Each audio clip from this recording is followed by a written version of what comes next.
By sunrise, 40 enraged bulls were charging through Silvercrest's invitation-only golf tournament, scattering luxury carts, smashing sponsor tents, and trapping the HOA board inside the glass clubhouse. Rancher Wade Mercer knew exactly how they had escaped. Someone had cut 6 sections of his reinforced fence during the night. HOA President Lenora Vance claimed it was an accident, but Wade found bolt cutters, tire tracks, and a survey map marking his pasture as the site of her next luxury development. While guests ran for cover, Wade climbed onto a maintenance truck, called in his ranch crew, and prepared to expose everything. Stay with Wade as one destroyed fence unleashes 40 bulls and brings an arrogant HOA empire crashing down before sunset.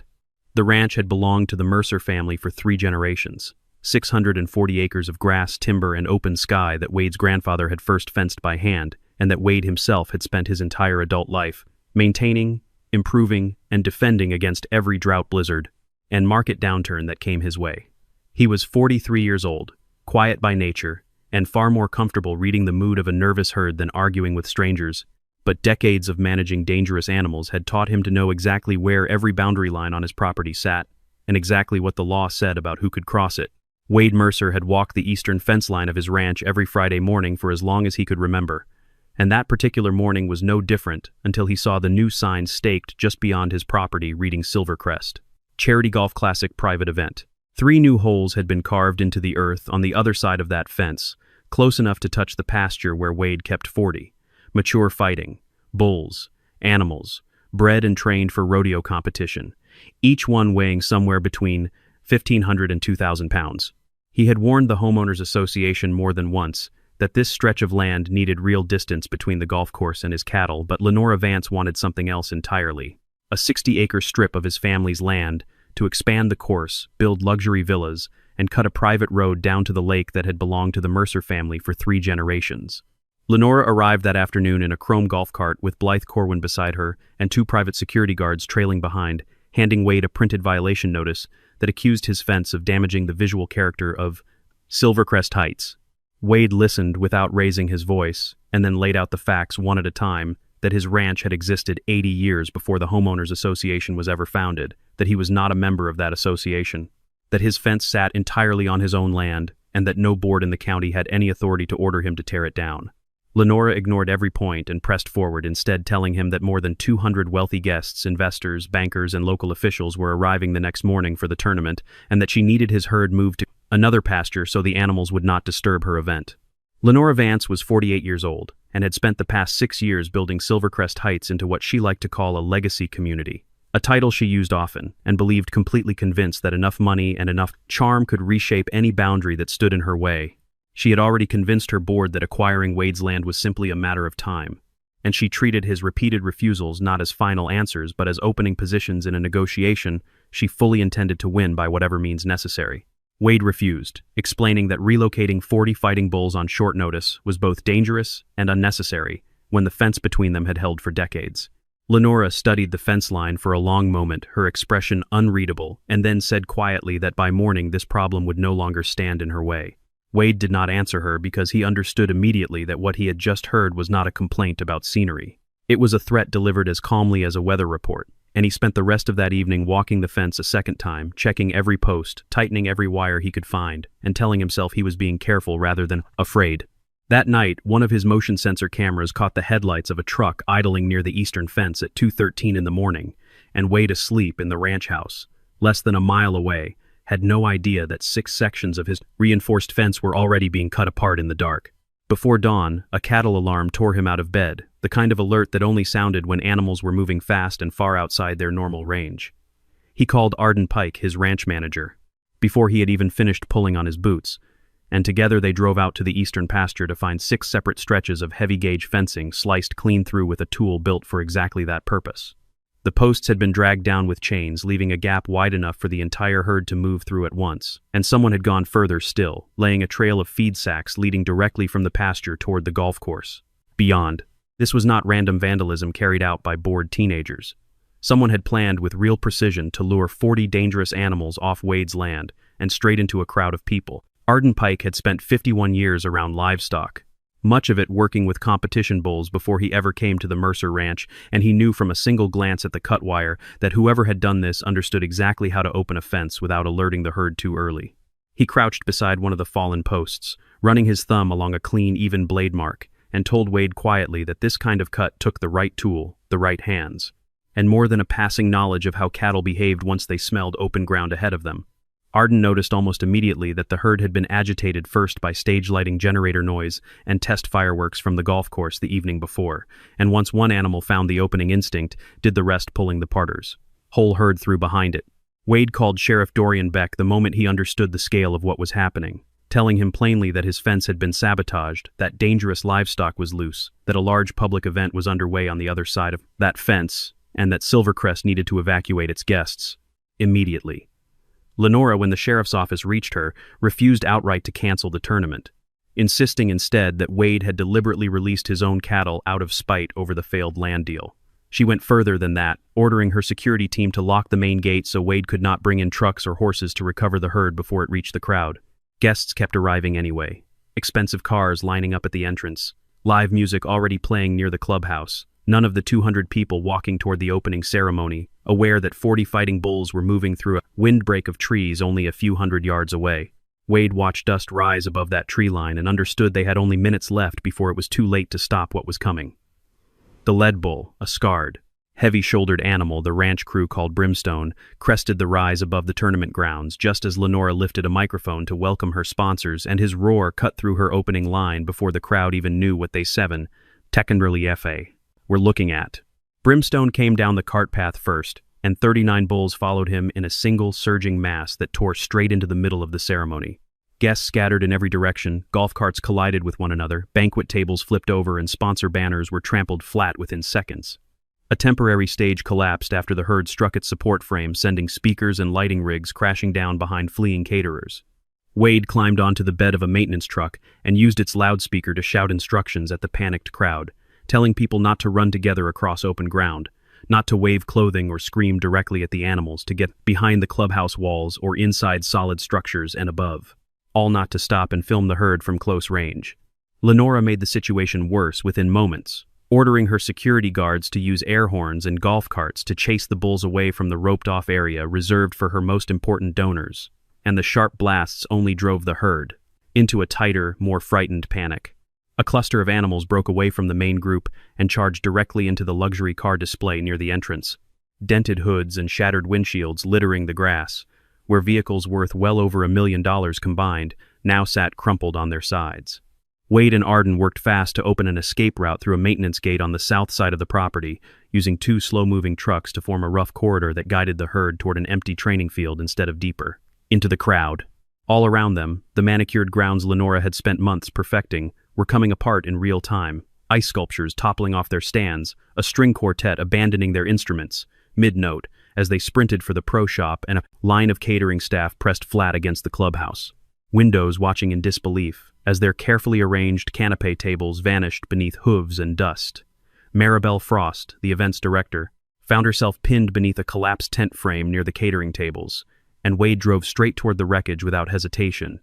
using his truck to shield her from a bull thundering past before pulling her up onto the bed just in time. Even after being rescued by the very man she had helped plan against without knowing it, Lenora stood in front of a local news camera and called him a terrorist who had weaponized his own livestock, her voice carrying across the wrecked tournament grounds. Wade did not respond to the accusation. He kept working, pulling injured guests to safety and helping Arden herd the animals away from the remaining crowd, refusing to let her words distract him from the task in front of him. It took nearly 40 minutes before most of the herd had been guided into the old training paddock, though 6 bulls still lingered near the clubhouse, trapping Lenora and several board members inside its glass walls. In the chaos, a bull struck the side of Lenora's overturned golf cart, spilling a tool bag out of its storage compartment onto the wet grass, in full view of anyone who cared to look.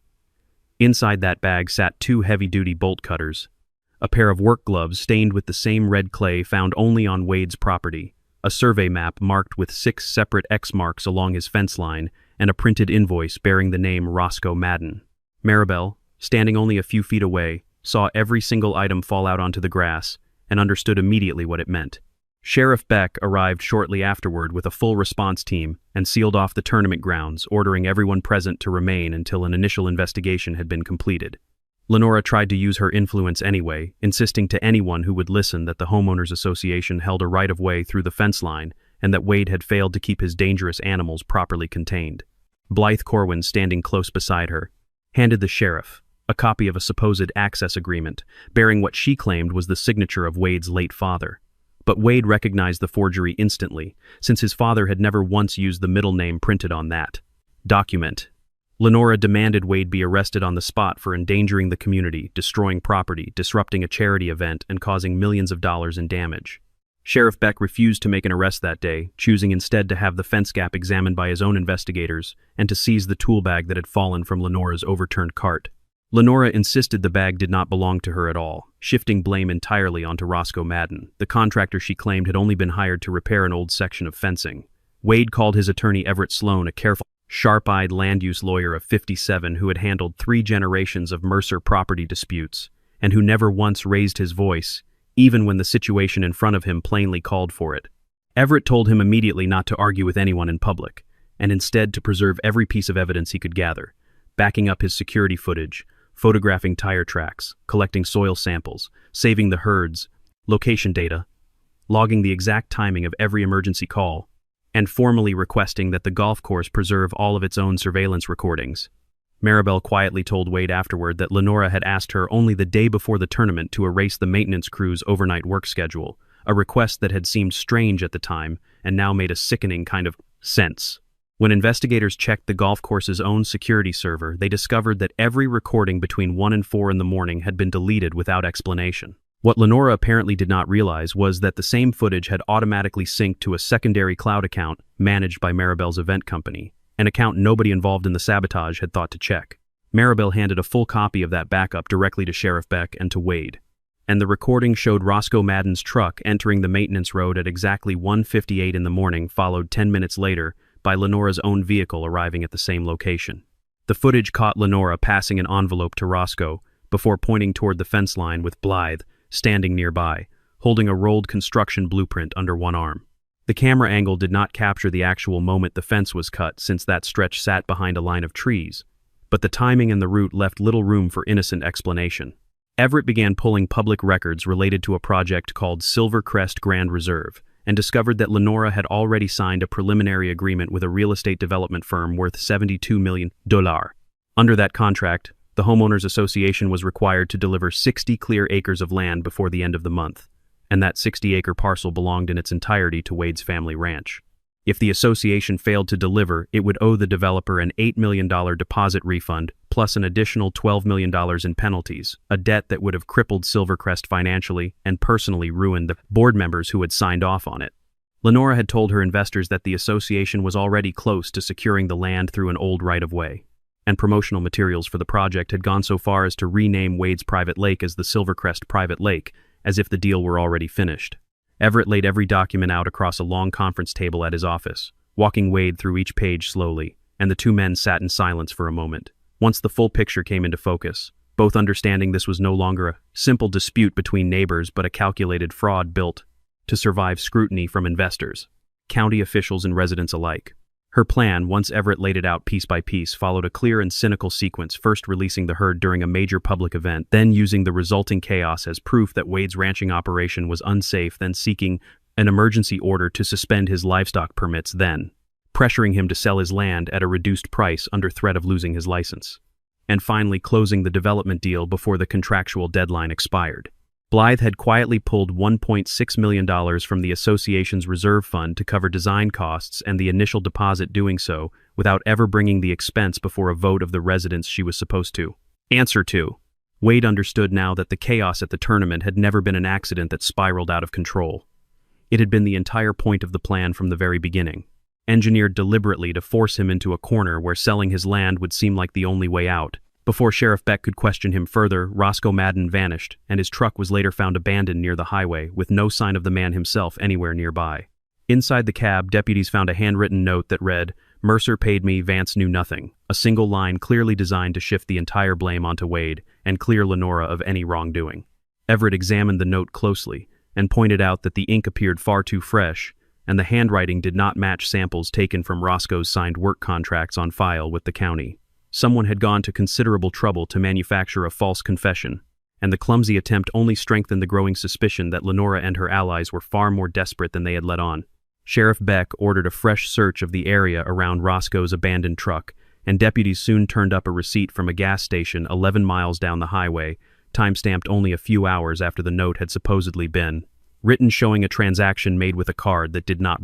belong to Roscoe at all. Everett quietly suggested that whoever wanted Wade blamed for the sabotage had grown careless in their haste, leaving behind small inconsistencies that a patient investigator would eventually notice, and he reminded Wade that patience more than anger was what would ultimately win this fight. Animal Control opened an emergency review soon after, and Lenora lobbied the county board to argue that Wade lacked the ability to safely manage his herd, giving him only 48 hours to prove that his fencing met required standards, that his cattle were properly managed, that the incident had originated from an act of deliberate sabotage, and that his response had been reasonable, enough to prevent serious injury. If he failed to satisfy the board, the herd could be seized entirely, and the ranch's operating license suspended indefinitely, a threat that would have ended 3 generations of his family's work in a matter of days. Wade sat with Arden at the kitchen table that night, spreading out photographs, camera timestamps, and veterinary records across every inch of open space, determined to build a case so thorough that no board in the county could dismiss it out of hand.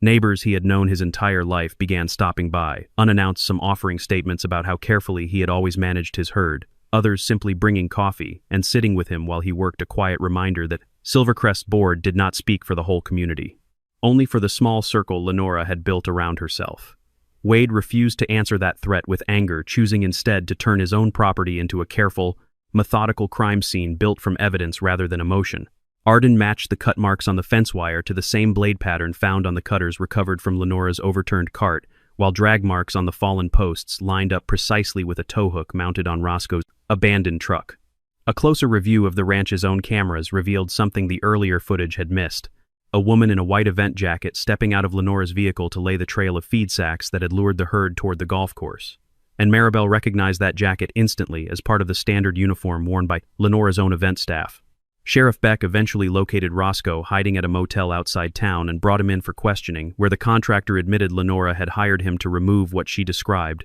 only as an abandoned section of fencing, never mentioning that fighting bulls grazed on the other side of it. Once Roscoe realized what was actually behind that fence, he tried to back out of the job, but Lenora threatened to sue him into bankruptcy for breach of contract, while Blythe offered him more money to finish the work anyway. Even so, Roscoe was not entirely innocent, since he had personally cut the first 4 sections of fence himself, before leaving the property with Lenora and Blythe, returning later to finish the remaining 2 sections on their own. Facing the weight of what he had already done, Roscoe agreed to cooperate fully with investigators in exchange for consideration when it came time for sentencing. Wade walked the length of the damaged fence line afterward, noticing small streaks of blood on the wire where several of his animals had cut themselves scrambling through the gap, and it struck him that Lenora had not only endangered dozens of human guests, but had also turned his own livestock into a weapon without a second thought for their safety either. He told Arden quietly that Lenora wanted the world to see monsters running loose across a golf course, and that the 2 of them were going to make sure everyone instead saw exactly who had opened that gate in the first place. Sheriff Beck was preparing a warrant for Lenora's arrest when word reached him that the Homeowners Association's main office had caught fire, threatening to destroy every remaining financial record tied to the development deal before investigators could examine them. Firefighters managed to contain the blaze before the building was completely destroyed, and investigators quickly determined that the fire had started in the records room, the exact location where the $72 million contract and its supporting financial reports were kept. Lenora immediately claimed that Wade had set the fire out of revenge, but footage from a nearby gas station camera showed Blythe's car parked behind the association office just 20 minutes before the flames were first reported. Panicked Blythe tried repeatedly to reach Lenora by phone and received no answer at all, and when deputies finally caught up with her, Lenora had already publicly denied any involvement, insisting Blythe had acted entirely on her own. Blythe Corwin was 44 years old and had spent nearly a decade serving as the association's treasurer, a role she had once taken pride in until ambition and loyalty to Lenora slowly pulled her into decisions she never would have made on her own. Standing in the parking lot outside the sheriff's office, still smelling faintly of smoke from the office fire, she finally understood that Lenora had never intended to share the consequences of anything, only the rewards, and that realization broke something in her that had been holding for months. Realizing she was about to be left holding all of the blame by herself, Blythe made the decision to cooperate fully with investigators, rather than protect a woman who had clearly abandoned her. She handed Sheriff Beck a hard drive she had kept locked in a bank safety deposit box containing the full $72 million contract, the forged right-of-way documents, emails in which Lenora directly ordered staff to create what she called a safety incident payment records tied to Roscoe documentation of the $1.6 million withdrawn from the reserve fund, the complete plan to force Wade into selling his 60 acres, and a list of local officials Lenora had planned to influence through expensive personal gifts. Among the emails, one sent just 3 days before the tournament stood out. Above all the others, a message in which Lenora wrote plainly that once the Bulls crossed the fence, Mercer would either sell his land or lose his operating license. Entirely. Once that message was verified as authentic, every remaining piece of Lenora's public defense collapsed almost immediately. Even with the evidence mounting against her, Lenora made one final attempt to hold on to control, calling an emergency meeting at the clubhouse and asking residents to approve using association funds to hire a private legal team to defend the board.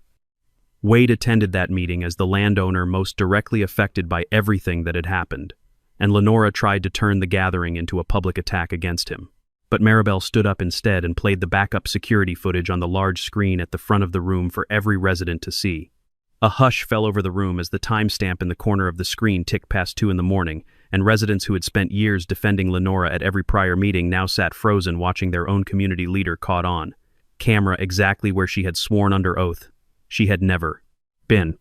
The crowd watched Lenora's car, parked beside the fence line in the middle of the night, watched Roscoe arrive with his tools, and watched Blythe carrying rolled blueprints under one arm, just as the footage had shown investigators days earlier. Roscoe himself appeared shortly after, accompanied by his attorney, and confirmed under questioning that Lenora had personally ordered him to cut the fence, while Blythe finally admitted in front of the entire room that she had misused the association's financial reserves. When Sheriff Beck walked into the clubhouse with an arrest warrant in hand, Lenora bolted through a side exit and sped away in a golf cart, cutting straight through the police tape still strung across the tournament grounds. She raced down the maintenance path leading toward Wade's ranch, where 6 of the last remaining bulls were still being gathered, and moved back toward their pens by his crew. Sheriff Beck and his deputies gave chase immediately, but their patrol vehicles could not follow her narrow route, leaving only Wade and his ranch crew close enough to reach her before something far worse happened. Lenora was aiming for the resort's private helicopter pad, where an investor was preparing to depart, apparently believing she could leave the county entirely before the warrant could ever be served. Along the way, her cart smashed through a temporary gate Arden had only just finished installing, spooking the 6 remaining bulls and sending them moving directly toward the same cart path Lenora was racing down. Wade saw immediately that she was about to drive straight into the middle of a frightened, disoriented herd, and despite everything she had done to destroy his ranch and his reputation, he moved without hesitation to stop it from the banner happening. He cut across the slope on horseback, while Arden blocked a second route with his truck, forcing the herd to change direction before it collided with her vehicle. Lenora lost control anyway, her cart sliding into a sand trap and flipping onto its side, trapping her leg beneath the wreckage, while Brimstone closed the distance toward her. For a long, tense moment, nobody moved, Brimstone's breath steaming in the cool morning air as he studied the trapped woman beneath the wreckage, and Wade kept his own voice low, and even speaking the same steady words he had used to Problik 1,000 times before to calm animals far more frightened than this one. Wade dismounted and approached carefully, using the same low, steady cattle handling techniques he had used his entire life to draw Brimstone away from the overturned cart, then helped Sheriff Beck lift the frame enough to pull Lenora free. The moment she was back on her feet, she grabbed for Wade's phone in an attempt to delete the video he had just recorded of the entire chase, but Sheriff Beck restrained her before she could do any damage, and placed her in handcuffs on the spot. The initial charges read aloud on the tournament grounds included property destruction, criminal trespass, reckless endangerment, conspiracy to commit fraud,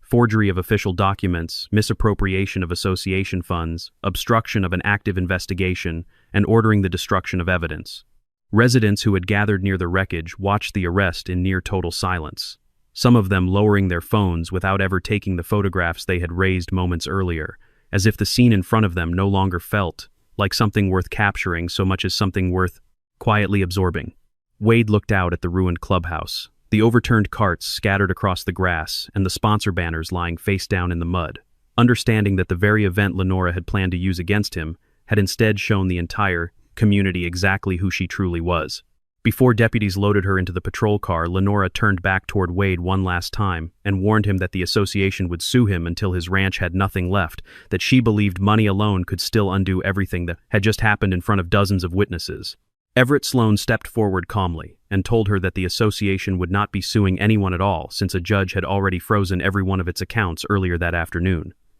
3 months later, the case reached the county courthouse, where prosecutors laid out an extensive chain of evidence built over the preceding months of investigation. The courtroom stayed packed for nearly 3 weeks straight, filled with Silvercrest residents who had once trusted Lenora with their community's future and who now sat quietly through each new revelation, some shaking their heads, others simply staring at the woman they had elected to protect. Their interests. Jurors saw footage of Lenora's car parked beside the fence line, reviewed phone records, placing her at the scene, read the email in which she ordered staff to manufacture a safety incident, heard Roscoe's testimony describing exactly how the plan unfolded, and examined the hard drive Blythe had surrendered, along with her own account of the financial fraud. Wade testified for nearly 2 full hours, describing the sound of the cattle alarm before dawn, the sight of dust rising over the tree line, and the moment he realized the golf course crowd had no idea what was moving toward them, his voice steady, even as several jurors visibly reacted to the images shown alongside his testimony. Investigators also presented the bolt cutters recovered from Lenora's overturned cart, matched soil and tire impressions tied directly to the crime scene. Financial records outlining the full $72 million development deal, the forged right-of-way documents used to mislead investors, and evidence connecting Lenora to the fire that had destroyed the association's original financial files. Lenora's defense attorney argued that she had genuinely believed the homeowners association held legal rights to remove an old, supposedly unused section of fence, but Everett countered with a property survey dating back to 1946, proving conclusively that the boundary line had never once changed in 80 years. An expert witness specializing in livestock management testified that cutting 6 separate sections of fence and laying a deliberate trail of feed was, by any reasonable standard, a calculated act intended to drive the herd directly toward the tournament grounds. The court found that Wade had acted responsibly throughout the entire crisis, calling emergency services early, working immediately to prevent injuries, and bearing no responsibility whatsoever for damage caused entirely by the association's own sabotage. Lenora was convicted on multiple counts, while Blythe and Roscoe both received reduced sentences in exchange for their cooperation, though each still faced criminal penalties and financial restitution for their roles in what had happened. The court also issued a substantial civil judgment ordering payment for the destroyed fencing and veterinary care, for injured cattle compensation for lost ranch operations during the crisis, coverage of Wade's full legal expenses, additional punitive damages tied directly to the conspiracy, full repayment of every dollar improperly withdrawn from the association's reserve fund, and the formal cancellation of every forged document connected to the disputed 60 acre parcelle. Everett walked Wade through the settlement figures line by line at his office once the ruling came down, explaining that the sum was intended not only to make the ranch whole again, but to send a clear message to anyone else who might one day look at a neighbor's land and imagine it was theirs, simply because they had the money, influence to take it. When every figure was added together, the total financial responsibility placed on Lenora, her co-conspirators, and the insurance parties involved reached $14,800,000. The Silvercrest Homeowners Association itself was placed under temporary outside management, with its entire former board removed and permanently barred from ever again controlling community funds. As Wade left the courthouse that afternoon, a reporter asked whether he felt any satisfaction watching Lenora led away in handcuffs, and Wade answered simply that he did not need her to lose her freedom in order to feel like he had won anything. He said he only needed to know she would never again be in a position to cut through someone else's fence and call it progress. 6 months after the trial concluded, the eastern fence line stood rebuilt with reinforced steel posts, an added early warning system, and a far wider buffer zone separating the pasture from the neighboring golf course. Every dollar spent on that reconstruction came directly from the court-ordered settlement, never once touching the pockets of the innocent residents who had known nothing about what their former leadership had been planning behind closed doors. A crew of local welders and fence contractors, some of them Silvercrest residents themselves, volunteered extra hours to help finish the project ahead of schedule, and more than one of them told Wade quietly that they wanted to be part of putting something right after watching how close their own community had come to ruining an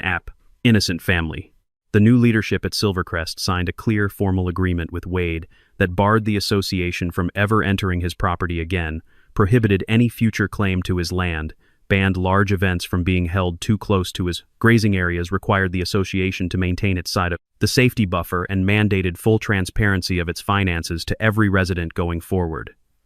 The $72 million resort project was canceled entirely, and the 60 acres that had once been quietly promised to outside investors remained exactly where they had always belonged, firmly in the hands of the Mercer family. Maribel eventually left the event company that had once worked so closely with Silvercrest and started her own independent business instead, using everything she had witnessed to help investigators fully piece together the scope of the conspiracy. Maribel later told a friend that watching the tournament collapse around her had been the worst morning of her career, but that discovering exactly how far Lenora had been willing to go afterward had somehow felt even worse, and that leaving Silvercrest behind had been the easiest decision she had made in years. Roscoe lost his contractor's license for a period of time and was required to complete community service, later sending Wade a written apology that Wade chose to keep, not as forgiveness freely given, but as a quiet reminder of how easily one act of cowardice can spiral into catastrophe for everyone involved. Blythe agreed to testify in several related civil cases concerning the misuse of association funds, cooperating fully.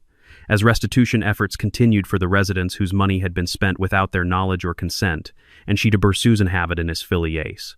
Later told investigators that she wished she had walked away from Lenora's plan the very first time it had been described to her in private.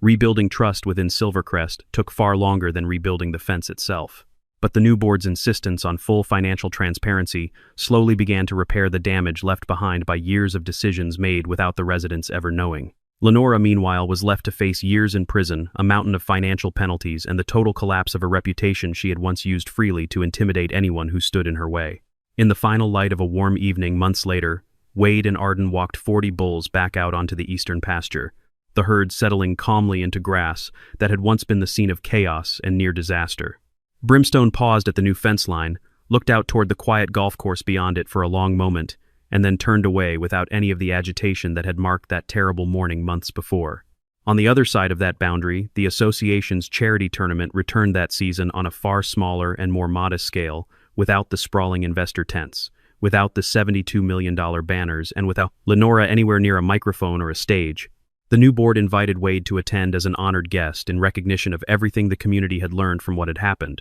and though he declined to pick up a golf club, he agreed to join them for dinner as a gesture of goodwill between neighbors. Arden stood beside him at the rail, watching the herd settle into the long grass without a trace of the panic that had gripped them months earlier, and remarked that the animals seemed to know the difference between a pasture that was truly theirs and one they had only ever been chased through. Wade thought about his grandfather, who had strung the very first wire along this boundary line by hand, long before Silvercrest Heights had ever existed, and wondered what the old man would have made of golf carts and glass clubhouses, crowding so close to land that had survived droughts, blizzards, and now an attempted theft dressed up as a charity event. Standing at the fence line as the sun dropped low over the pasture, Wade understood something he had always known in theory, but now felt in a far deeper way, that a fence was never only meant to hold animals inside a boundary. Sometimes it existed for an entirely different purpose, standing as a quiet, permanent reminder to powerful people that certain lines could never simply be bought. Lenora had cut through that fence hoping to turn 40 bulls into a weapon against Wade Mercer, believing that chaos alone could clear the way for her ambitions. But in the end, that very chaos was what trampled her entire empire of lies into the ground.